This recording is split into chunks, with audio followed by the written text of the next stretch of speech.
We're back here in the studio chatting with Peggy Smith, Mayor of Fraser, but a big quick to another one of our key sponsors, Grand Mountain Bank. That will be this spot. Is brought to you by Grand Mountain Bank. Peggy, we're talking Fraser. Obviously, your job or your role is a lot bigger than the transit. The bus system has been a big deal this year, but it's not the biggest part of your...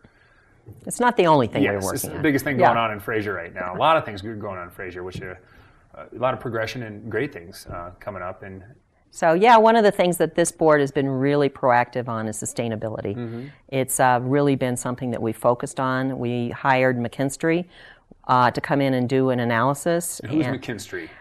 They're a consulting firm that evaluated all of our systems within the government and looked at programs that were available for us to reduce our carbon footprint. So one of the goals of this study, and one of I hope that the board will pass tomorrow night, a resolution that will reduce our greenhouse gas emissions by 20% from the 2014 level by 2025.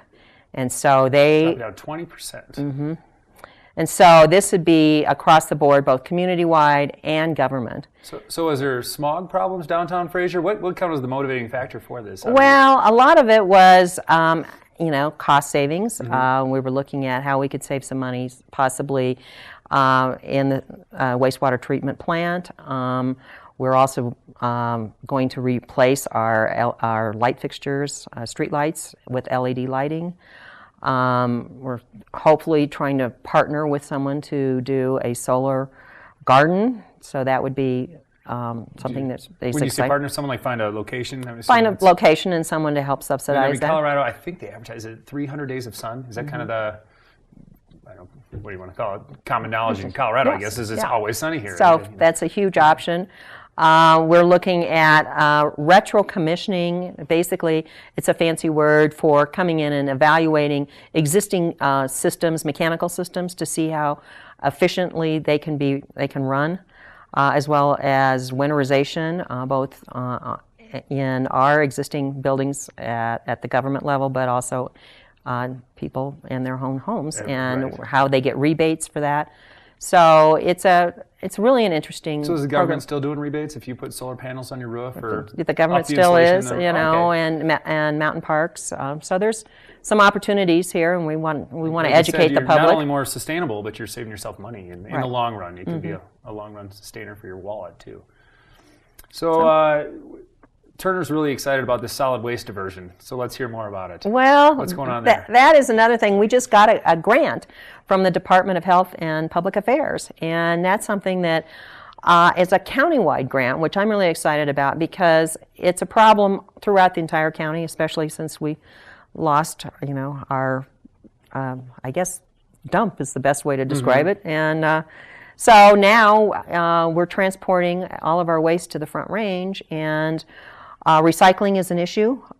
We haven't solved that. And so how can we as a community on a countywide level work together to solve this problem? It's always a frustration for tourists. I have a couple rental condos, and I know I get asked constantly, like, do we recycle? And it's like, one of the most natural places they go visit. They're tourists and they come to this beautiful natural place. And we don't recycle because I don't know if there's endless dumps in the mountains, or I don't know what the rationale behind it is, but a little different than being in Wisconsin where it's all private property or something where everyone has to recycle. It's just part of the, I don't know, it's built into your taxes. Well, it is hard, and so it's retraining people and finding a way to actually pay for this. And with everybody paying their own individual trash, they don't think about it, but they're spending a lot more money than if we had a system that worked and that was, bear-proof. Everyone was on board. And everybody was on board. And we didn't have to drive our station wagon to a HOA complex and dump it in their dumpsters. Right.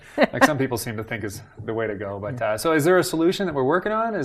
Well, I think we're at the beginning of, with this grant. And so Fraser's taking the lead, and we're excited about how we can work together with Winter Park and Granby and everybody in the county. So Fraser and Winter Park, I think it literally is a city limits line. There's not much rural in between the two. I think there's you leave Hernando's and you get to the bowling alley and you've crossed into Fraser pretty much. Mm-hmm. Do you work very hand in hand, or you guys kind of operate as separate entities? No, we try to work together as much as we can. We share a police department, a building department, the courts. Now we're sharing transit. I think there's a lot of opportunities for us to collaborate in the future. I'm hoping affordable housing is one, maybe public works down the road. So I think that there's a lot of opportunities, and we work well with them. Would it ever be possible for the two to kind of merge into one?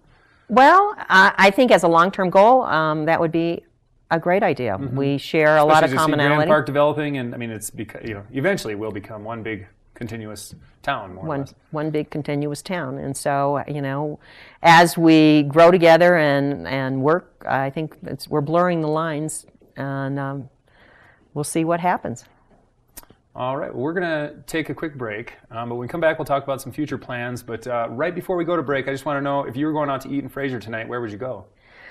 Well, I love the Mexican restaurant in Fraser. Well, there's 3 of them, so narrow it down. No, I'm just kidding. There used to be. There's 2 now. We're talking about Azteca? Azteca is great, and I always love the Crooked Creek. Oh, there we go. The Awesome Fat Boy is my favorite burger in town. We're at the Crooked Creek Saloon. So there it is, Peggy Smith endorsing Azteca. We'll be back shortly.